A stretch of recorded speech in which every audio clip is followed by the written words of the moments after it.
Hola a todos, bienvenidos a Filosofía de Película, yo soy Oscar. Hoy retomamos una de mis secciones favoritas del canal, aunque la tenía bastante abandonada, la valijita de herramientas.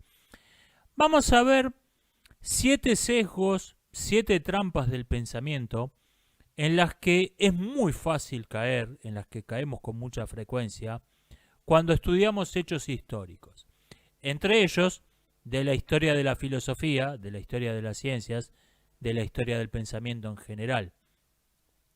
7 trampas mentales en las que solemos caer cuando, por ejemplo, leemos a un autor del Renacimiento o a un autor de la Grecia clásica. Vamos con esto. 1. Ver el pasado como si estuviese compuesto por eras o épocas estáticas durante las cuales no pasó nada y de repente hubo un cataclismo en el que se pasó a otra era o otra época estática de 100 o 1000 años en las que tampoco pasó nada. O sea, como si en la Nochevieja del 475 la gente se fue a dormir en la antigüedad y se despertó el 1 de enero del 476 en la Edad Media y dijo, caramba, ¿qué ha pasado? Ah, debemos estar en la Edad Media ahora. O sea, como Fray de Futurama más o menos. Les pongo un ejemplo concreto de esto, un ejemplo real. Solemos oír decir que en la antigüedad existió la esclavitud y en la Edad Media fue reemplazada por la institución de la servidumbre. Ahora bien, cuando hilamos más fino, nos encontramos con que la institución de la servidumbre, es decir, hombres teóricamente libres, pero o sea, no privados completamente de derechos, pero que tenían prohibido abandonar la tierra que cultivaban, existió en la antigua Roma desde el siglo II, o sea, y probablemente existiera informalmente de antes, pero formalmente fue legalizada en el siglo II, en el 100 y pico, entre el 100 y el 200 después de Cristo. La esclavitud, por su parte, no desapareció con el Imperio Romano, siguió existiendo, y el último documento que menciona un esclavo es del siglo XI.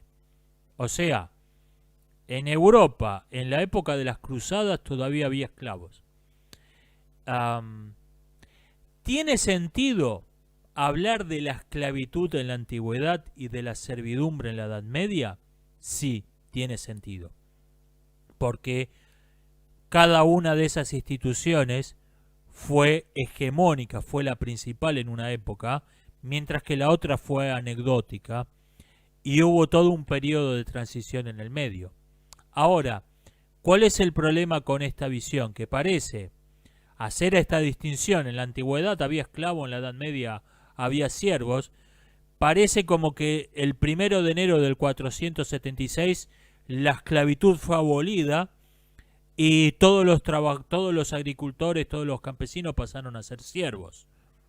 No, no fue así la cosa. Fue un periodo de 1000 años casi, o quizá 1000 años, donde ambas instituciones coexistieron, la servidumbre y la esclavitud, y fue, como suelen ser las cosas en el mundo real, gradual, complicado, con idas y vueltas, con peculiaridades locales. Fue mucho más compleja la realidad. Y esto mismo pasa cuando estudiamos pensadores. Tenemos asociadas ciertas ideas a cierta época y en realidad nos encontramos con que hay autores que de una época, de un lugar, que tienen una forma de pensar, unos métodos, unos temas de interés que son más propios de lo que tenemos asociado a otra época y viceversa.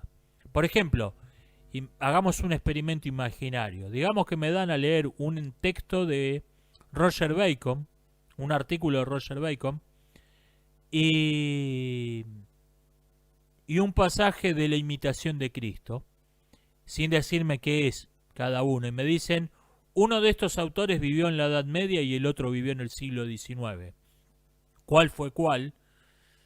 Y yo diría que la imitación de Cristo es un escrito medieval y que Roger Bacon es un autor del siglo XIX. ¿Por qué? Porque tienen la forma de pensar, los temas de interés que tenemos asociados a otra época. Y con esto no quiero caer en la charlatanería del progresismo, de que fulano fue un adelantado a su época, esos son gente que atrasaba. No caigo en esas estupideces del progresismo. Lo que estoy diciendo es que hay un pensamiento que es propio de la Edad Media y hay un pensamiento que es propio del siglo XIX, pero no quiere decir que todos los autores de la Edad Media y todos los autores del siglo XIX pertenecieran a esa corriente mayoritaria. Este es un error, ver la historia como épocas estáticas de 100 o 1000 años. 2. Ver las culturas o civilizaciones como si fuesen universos paralelos. A ver, hubo sin dudas regiones que estuvieron muy aisladas, cuyas culturas se desarrollaron de modo casi totalmente independiente, muy especialmente la alta cultura, porque esta es de por sí minoritaria y tiende al aislamiento. Los pensadores de la India, de la China antigua y del mundo mediterráneo prácticamente no tuvieron ningún contacto mutuo. Hay un texto había un discípulo de Diógenes el Cínico que estuvo en la India y escribió algo sobre los filósofos desnudos, que lo llama. Probablemente fuesen los brahmanas de la India, pero prácticamente no hubo contacto. Ni hablemos del continente americano, desde luego.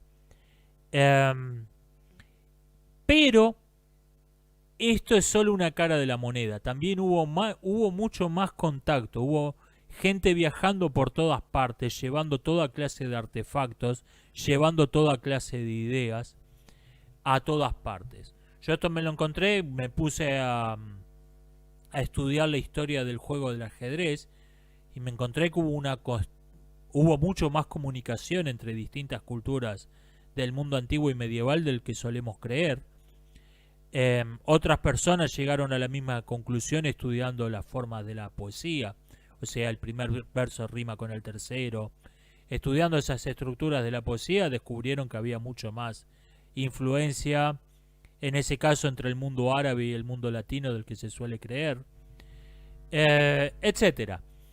No, las culturas, las civilizaciones no son universos paralelos que se desarrollan de modo totalmente independiente. Ni siquiera América fue eso.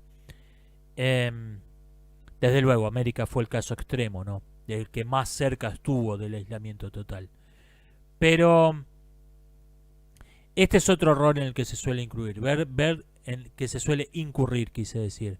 Se ve a las culturas, a las civilizaciones como compartimentos estáticos, universos paralelos, totalmente aislados, y no lo fueron.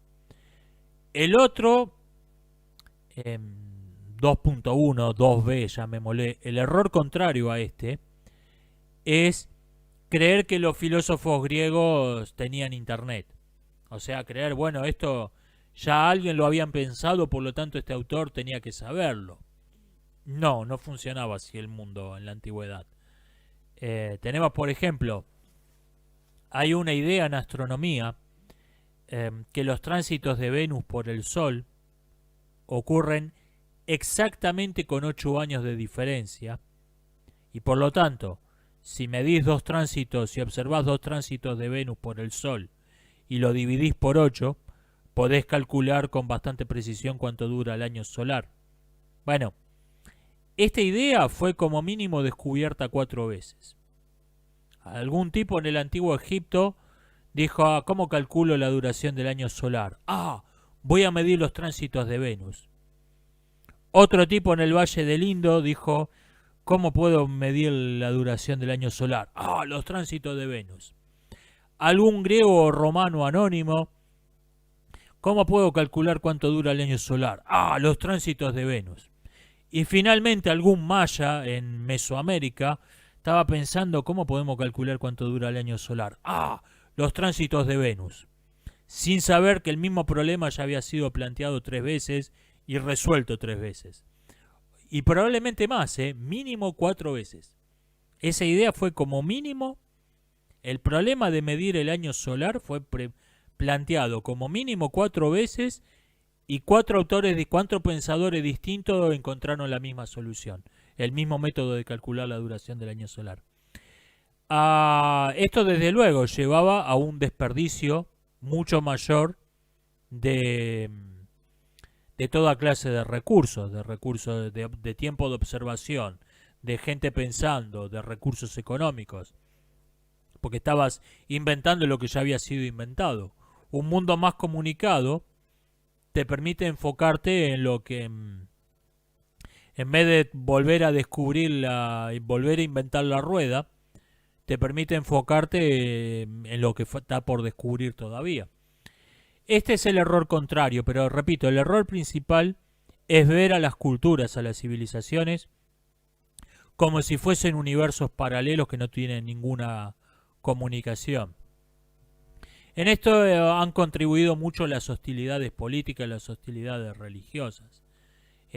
Porque estas tienden a negar, a ignorar las influencias culturales, porque no, nosotros a estos tipos no le debemos nada, esto lo inventamos nosotros.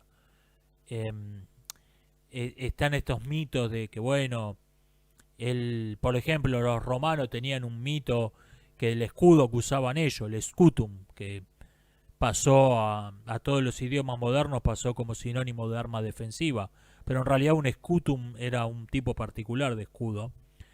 Los romanos tenían un mito de que lo había tomado, se lo había regalado Marte, que lo había enterrado cerca de no sé qué monte sagrado de Roma. Mentira, lo tomaron de los galos. Los galos usaban ese escudo antes que ellos. Lo que pasa es que los romanos no te iban a reconocer que el escudo que usaban las legiones lo habían tomado de los galos. Estas cuestiones llevan a ignorar las influencias culturales, las hostilidades políticas, las hostilidades religiosas llevan a ignorar que hubo una influencia. 3. Ver a los pensadores de una misma cultura o de una misma época como si fuesen todos el mismo. O sea, como si fuesen un solo pensador que habitó muchos cuerpos. Se habrán encontrado quienes estudian filosofía o algo por el estilo, que personas que no conocen mucho del tema le preguntan ¿qué dicen los filósofos sobre la muerte? Dicen muchas cosas muy distintas. Si hay algo que los filósofos no son, es un grupo homogéneo que piensan todos parecidos. Bueno, gente mejor informada suele cometer un error más parecido, aunque no tan grave. Suele decir, por ejemplo, los griegos pensaban que la belleza era más importante que el bien. ¿Qué griegos? ¿En qué época? ¿De qué escuela? O sea, ciertamente Sócrates no pensaba eso. Este es otro error, ver como si fuesen todos un mismo pensador. Entonces nos dicen, los griegos pensaban tal cosa. A ver, esto es como el caso del autor del siglo XIX, del autor medieval. Sin dudas, vemos, cuando uno lee 5 o 10 filósofos griegos, nota ciertos temas recurrentes, ciertas ideas que están ampliamente extendidas y que, por ejemplo, al leer un autor del siglo XVII, brillan por su ausencia. O sea, obviamente no da igual en qué época, en qué cultura nació un pensador. Hay cierto aire de familia, pero esta visión de que los griegos pensaban tal cosa tiende a ignorar lo que tiene de particular cada individuo, y el pensamiento existe únicamente en la cabeza de un individuo. Así que este es el otro error. 4. No cuestionar seriamente los mitos acerca de una época. Por ejemplo, alguien va a leer sobre la Edad Media y dice, en la Edad Media había dragones. O sea, estoy poniendo un ejemplo absurdo, obviamente, ¿no? Y se pone a leer a Tomás de Aquino, a quien sea, pensando que había dragones en esa época. y empieza a interpretar el texto en base a ese supuesto. Donde Tomás de Aquino menciona un animal muy grande, debía estar pensando en un dragón, porque en su época los dragones andaban dando vuelta por ahí. Y tiene toda una visión, va a terminar con toda una visión contaminada, porque no cuestionó seriamente los mitos infundados, los prejuicios acerca de una época, de una cultura. Uno por ahí, y de hecho, como la cabeza de uno no es una fotocopiadora, uno no guarda una copia en disco duro de un libro que leyó, guarda el recuerdo de haberlo leído, algunas citas textuales, ideas del autor que expresa con sus propias palabras, mezclada con sus propios pensamientos, y por ahí a uno le queda en la cabeza que Tomás de Aquino mencionó que en su época había dragones. No sabe, y cuando alguien le dice, no hay ningún documento que diga que en esa época había dragones, momento, ¿y qué hay de Tomás de Aquino? Tomás de Aquino menciona dragones. Este es un error muy frecuente, y diría que todos los demás son derivados de este. No cuestionar seriamente los mitos, los prejuicios acerca de una época en particular. Los cambios 5. Los cambios de paradigma milagrosos. Y acá llegamos, por ejemplo, alguien me decía hace poco, porque me encontré con una sorprendente resistencia al mencionar que hubo terraplanistas científicos. Hubo 3 o 4 siglos, hubo un periodo muy largo, donde el modelo terraplanista, un modelo terraplanista racional, de gente que en muchos casos tenía una mente más científica que los que defendían el modelo de la Tierra esférica, coexistió con el modelo de la Tierra esférica por 3 o 4 siglos. Y alguien me decía que Hiparco de Rodas sabía que la Tierra era una esfera. Sí, Hiparco vivió 3 siglos después que Anaxágoras. O sea, entre esos tipos hay la misma distancia que entre Newton y un autor contemporáneo. Hubo toda una larga polémica de 3 o 4 siglos que ha sido completamente olvidada. La gente cree, la mayoría de las personas creen que alguien vio un barco que pareció hundirse en el horizonte y dijo, vi un barco hundirse en el horizonte, me parece que la Tierra debe ser una esfera. Y todo el mundo le dijo, sí, tenés razón. Y de la noche a la mañana todo el mundo sabía que la Tierra era una esfera. No, no fue así. Hubo toda una discusión, por cierto, con muy buenos argumentos de ambas partes. Los que defendían que la Tierra era plana lo hacían con muy buenos argumentos. Hubo toda una discusión de más de 3 siglos hasta que... Y finalmente, lo que resolvió la cuestión no fue un argumento demoledor de que algún pensador se sacó de la galera y dijo jaque mate terraplanistas. No, lo que resolvió la cuestión finalmente fue el Imperio Romano, porque los astrónomos pudieron comparar observaciones hechas a 4.000 kilómetros de distancia y lo único que les explicaba era que la Tierra que estaban parados arriba de una esfera, era la única explicación razonable. El modelo terraplanista científico funcionaba bien si vos no te alejabas demasiado de las costas del Egeo y del Mar de Mármara. Si te ibas con un ¿cómo se llamaba este instrumento? Vamos a decirle un sextante, pero estoy cometiendo un anacronismo. No me acuerdo cómo se llamaba un instrumento, un antecesor del sextante que usaban los griegos. Si vos te ibas con un sextante a España o a las Islas Británicas y comparabas las observaciones con las que había hecho el mismo día otro astrónomo en el Mar de Mármara, no tenían sentido a menos que supusieras que estaban todos parados arriba de una esfera. Eso fue lo que resolvió la cuestión. Ahí fue cuando toda persona de mente científica aceptó que la Tierra era esférica. Pero repito, fueron más de 3 siglos y esta polémica de 3 siglos está completamente olvidada. Y es solo un caso más, ¿eh? Hay muchos de estos cambios de paradigma milagrosos, donde alguien mezcló un producto con otro, dijo, oh caramba, he descubierto un nuevo paradigma de la química y la vieja química desapareció de la noche a la mañana, milagrosamente. No, es un poco parecido al tema del cambio de era, al tomar los cambios de eras arbitrarios, como la distinción entre la antigüedad y la Edad Media, como si fuesen algo que ocurrió realmente, un cataclismo que ocurrió de la noche a la mañana. Bueno, esto es lo mismo, es creer que apareció un genio iluminado con una idea, miren, vi un barco hundirse en el horizonte, la Tierra debe ser una esfera, y todo el mundo dijo sí, like, la Tierra es una esfera, milagrosamente. 6. No ver a los individuos, no ver la importancia que tienen relativamente, la influencia que tuvo un autor, un pensador, o un grupo de pensadores, una escuela, una corriente en su época. Esto lo noto sobre todo, no sé si sobre todo, un autor donde noto mucho esto es en Foucault.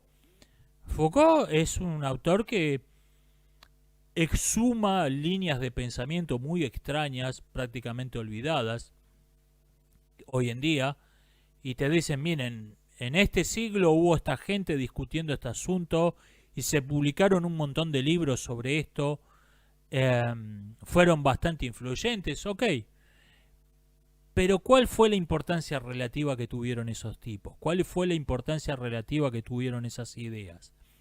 ¿Qué importancia le daban sus contemporáneos? ¿Descubrieron algo que influyó en la posteridad? Este me parece que es lo que le falta a Foucault. Y digo Foucault porque es un autor donde se nota mucho esto. Te aparecen las ideas, por ejemplo, la idea del panóptico, la idea como los textos como si fuesen elementos naturales. Y está bien, son ideas raras que hoy en día prácticamente han desaparecido y que en su momento fueron influyentes y se escribió muchísimo sobre el tema, ok. Pero ¿qué importancia tuvo esto realmente? Esto es lo que me parece que no se suele tener en cuenta. Probablemente en nuestra época haya gente que escribe, sin dudas, haya gente que escribe volúmenes del tamaño de bibliotecas hablando sobre el fetichismo de los globos de cumpleaños. Ok, dentro de 300 años algún Foucault va a encontrar eso y va a decir, miren, en el siglo XXI se escribió un montón sobre el fetichismo de los globos de cumpleaños. Ok, ¿qué importancia tienen realmente esos tipos? Lo que me está diciendo es simplemente al citarme, al escribir un libro como Las palabras y las cosas o Vigilar y castigar y citarme un montón de documentos, lo único que me estás demostrando es que eso existió. Nada más. No, que bueno, la sociedad occidental moderna se construyó sobre el fetichismo de los globos de cumpleaños, que es el tipo de conclusión al que suele saltar Foucault. No. Lo único que me estás probando es que eso existió en la civilización occidental moderna, eso existió. Es lo único que estás demostrando con todas esas citas. Y 7, el mito del genio. El pensador brillante. Yo definiría al genio como el pensador que no tiene ninguna influencia en su cultura. Que no tuvo ninguna influencia de su cultura. Es un pensador que milagrosamente se le ocurren las ideas. Entonces tiene dos consecuencias. Uno, ver al genio, al pensador brillante, como si fuese un alienígena exiliado en la Tierra. Un extraterrestre que se estrelló en nuestro planeta y que, bueno, construye rastro láser porque sabe hacerlo porque es un extraterrestre.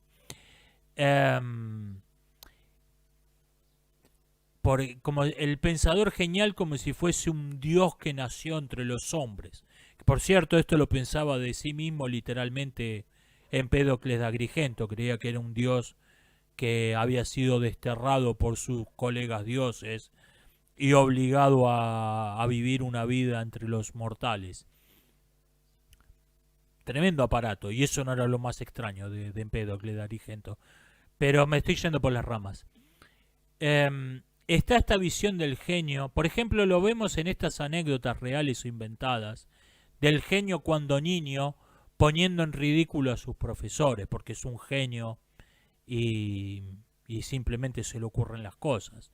Gauss humillando a su maestro de matemáticas. Yo tiendo a pensar que si el maestro de matemáticas de Gauss tuvo como alumno a uno de los matemáticos más brillantes de la historia, no debe haber hecho mal trabajo. Debía ser un hombre bastante competente en lo suyo. El mito del genio te oculta el verdadero origen de las ideas del pensador brillante. ¿Quiénes fueron sus maestros? ¿Quiénes fueron los autores a los que tenían alta estima?